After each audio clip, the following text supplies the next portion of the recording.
ఈరోజు mothers day సందర్భంగా ముందున్న అక్కలకు, చెల్లెళ్ళకు, అమ్మలకు నా యొక్క శుభాకాంక్షలు తెలియజేస్తున్నాను. నా పేరు సురేష్ కుమార్, ఎక్సైజ్ కానిస్టేబుల్. అయితే ఇప్పుడేంటంటే ఈ నా కవిత, ఇప్పుడు నేను చెప్పబోయే కవిత నేనే రాసిన సొంతంగా. అంటే మా రూఢీరీత్యా అది వాటి సమస్యల గురించి, దాని గురించి నేను కవిత రాశాను. అది ఇప్పుడు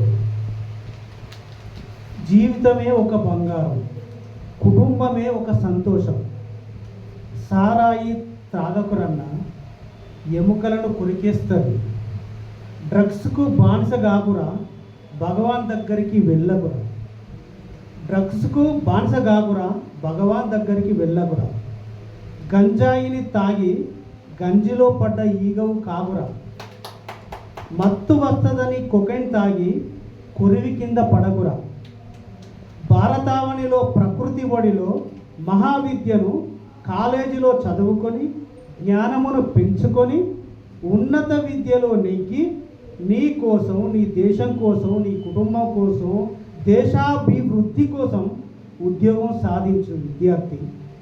అమ్మ కన్న కల నిజం చేయరా. మత్తు వ్యసనం నీ దగ్గరికి వచ్చినా, నీకు కనపడినా, నీకు వినబడినా కట్టడి చేసే భావి భారత పౌరుడా. మత్తుభూతం గురించి చర్చించరా, బోధించరా, ప్రజలకు వినిపించరా. భారత్లో ఉన్న భారతక్క, ఓ భారతన్న, గంజాయి సాగు చేస్తే గజగజ వణుకుతావు, తులసి మొక్క లాంటి పనులు చేస్తే దొరలాగా బ్రతుకుతావు, మత్తు వ్యాపారం చేస్తే పట్టుకొని జైలేస్తారు,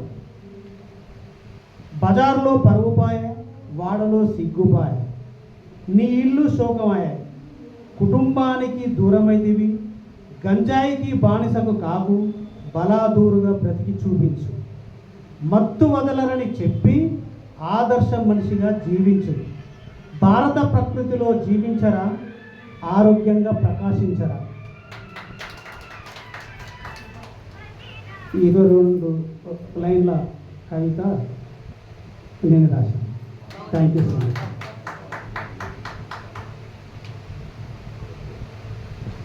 ఇది మీ మొదటి కవితనా?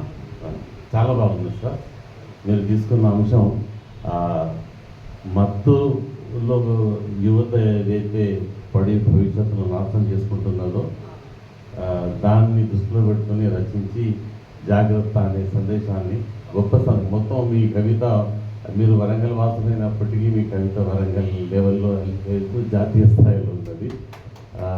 మీ కవిత చెప్తున్నది మీకు చాలా బంగారు భవిష్యత్తు కవితా పరంగా కూడా ఉన్నదని చాలా మంచిగా రాసినట్టు, రాసే విధానం కూడా చాలా బాగున్నది. ఇవ్వబడ్డ సందేశం అయితేనేవి, వాడుతున్న పదాలు అయితేనేవి, వాటి పదాల కూర్పు, చేర్పు, సందేశం ఇవన్నీ బాగున్నాయి. మీరు ఎప్పుడూ రాయాల్సింది కవిత.